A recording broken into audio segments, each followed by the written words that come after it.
Hi everyone, here at the Australian Armour and Artillery Museum during AusArmourFest 2024, and we're taking a look today at the museum's example of the Pz.Kpfw IV Ausf.J. So this is the last production version of the Panzer IV and was made from January 1944 until the end of the war.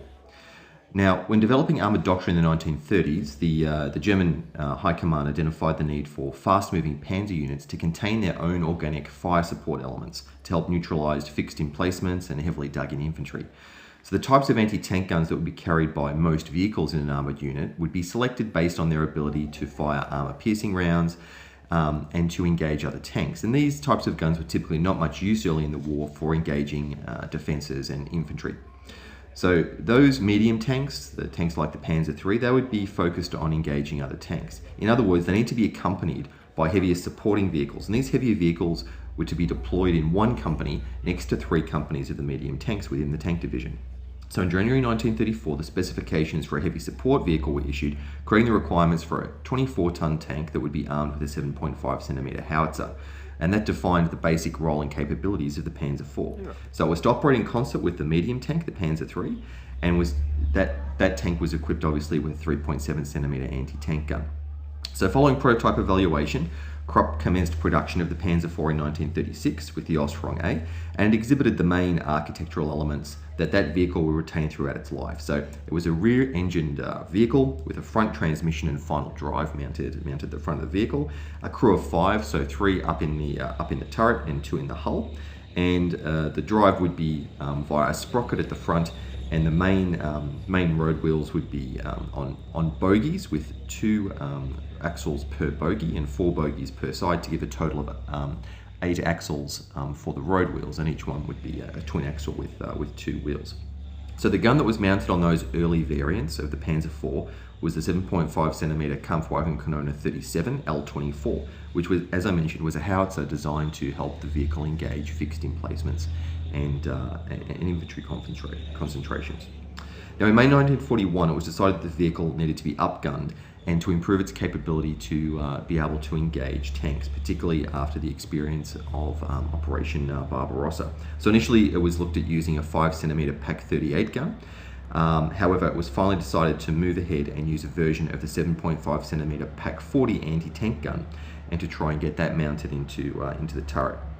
So Krupp and Rheinmetall worked together to redesign that Pak-40 for vehicle installation, particularly shortening its recoil mechanism, and that resulted in the 7.5cm Kampfwagenkanone 40 L43 gun that was fitted to the Panzer IV F2 and FG from early 1942. And so the Panzer IV from that point forward was able to engage the more heavily armoured Russian vehicles at longer ranges. And while it increased the weight of the vehicle, its performance did drop slightly, but the vehicle was now running at about 23.6 tonnes. Now from June 1942, the longer version of that Kampfwagenkanone 40 was installed. That's the L48 version, which is what's fitted to this vehicle here. And that was the gun that was used for the rest of the vehicle's production during World War II. Now, as the end of the war started to approach, Germany started to see shortages of materials and shortages in the variety of hardware that they could source for producing vehicles. And so the Ausf.J here was actually a product improvement version of the Panzer IV, which used less critical materials and was actually heavily simplified to reduce its cost and manufacturing complexity. So they tried to avoid using critical materials, such as avoid using rubber in areas like with the return rollers. They also removed things like the power traverse that the turret had in favour of a manual traverse, and the commander's cupola, which you can see there, moved to a one-piece pivoting type rather than the split type that had been used previously. Also at the rear here, you can see that the mufflers from the engine are 2 vertical pipes as opposed to the longer, more complicated cylindrical muffler that was previously horizontally mounted. On the side of the vehicle, you can also just see there at the back that there's wire mesh Schürzen, the so-called Drachenflex Schürzen. That was a lightened and cheaper to produce version of Schürzen that helped the vehicle deal with enemy anti-tank rifles. So here at the back of the tank, you've got the power plant. That was a Maybach HL120 TRM petrol engine, so a 12-litre V12 dry sump engine, developing about 197 kilowatts. So power is via a transmission shaft that runs under the crew compartment to the front drive sprocket.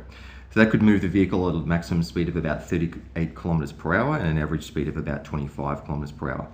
Now, the Panzer IV across all models was produced from 1936 until the end of the war in May 1945, and over 8,500 were produced. And it represented about 30% of total tank production by Germany throughout World War II. This Ausf.J version started production in January 1944, and roughly 3,430 were made. Now, the Panzer IV from the Ausf.F onwards was made at 3 different factories, Womag, Nibelungenwerke in Austria, and also in Krupp, which was the original production plant. Now, in December 1943, Krupp was ordered to switch over to producing Stug 4 assault guns to fill the gap in Stug 3 production that occurred due to the Elket factory getting bombed. And in spring 1944, Womag was directed to switch production over to the Panzer IV, which mounted the 7.5cm Pak-42 gun. So by the time we get to the Ausf.J, Nibelungenwerke is the main production facility in northern Austria and produced all of the Ausf.J variants. So as I mentioned, the Ausf.J mounted the Kampfwagen Kanone 40 L48, which had been the standard gun since Ausf.G production. And that was based on the formidable 7.5cm Pak-40 towed anti-tank gun that was made by Rheinmetall. This L48 version of the gun, and you can see the breech of it here inside the turret, could penetrate 86mm of angled armour at a distance of 1 kilometre using the standard Panzergranate 39 armour-piercing ammunition, and you could get up to 97mm of armour penetration at 1,000 metres if using the Panzergranate 40 armour-piercing composite rigid shell. In addition to the main armament, the tank also sported a number of machine guns. So there was MG34s mounted coaxially, which you can see there next to the main gun. There was also one for anti-aircraft defence that could be mounted to the commander's coupler that you can see here, and there was one also in a ball mount in the front of the hull. Now, in terms of armour, the frontal armour of the main hull was 80mm, while the side was 30, and the turret had 50mm in front on top of the mantlet. Now, originally the tank used face-hardened armour that was produced by Krupp Armour Works, but when that was bombed in June 1944, the tank moved over to use rolled homogeneous armour in order to maintain production.